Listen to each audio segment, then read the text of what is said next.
మేము last year March 16కి personal appointment తీసుకొని వచ్చినాము. మీరు లాస్ట్ ఇయర్ పర్సనల్ అపాయింట్మెంట్ తీసుకొని వచ్చారు. ఓకే. అవునండి. అయితే అంత 18 years బ్యాక్ ఊర్లో గొడవలు జరిగి మమ్మల్ని ఊర్లో నుంచి మీరు చెప్పినట్టుగా ఇప్పుడు వెలివేయటం జరిగింది. ఇట్లా గొడవలు అయ్యి ఒకప్పుడు మిమ్మల్ని వెళ్ళగొట్టిరు. ఇప్పుడు అదే ల్యాండ్ కోసం మీరు ఇట్లా చేస్తారు. అక్కడే దేవుడు మీకు గృహాన్ని ఇవ్వబోతున్నాడు. దేవుని నామాన్ని ఘనంగా వాడబోతున్నా, అక్కడ మీరు గాస్పల్ కూడా చేయబోతున్నారు అని మీరు చెప్పారు. ఊళ్ళో ఉన్నది మీకు ఇవ్వనని చెప్పారు. ల్యాండ్ అమ్మా? అవునండి. ల్యాండ్ మీకు ఇవ్వనని చెప్పేసి వాళ్ళు కరాఖండికి చెప్పారు. కరాఖండికి వెళ్ళిపోయారు. నేను మీకు ఏమైనా ప్రామిస్ ఇచ్చాను, మీకు ల్యాండ్ వస్తుందని చెప్పారు.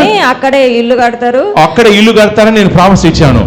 August 18th పెద్ద మనుషుల సమక్షంలో మా ల్యాండ్ మాకు ఇప్పించిండు. పెద్ద మనుషుల సమక్షంలో మళ్ళీ మీ ల్యాండ్ మీకు ఇచ్చేశారు. వచ్చేసింది.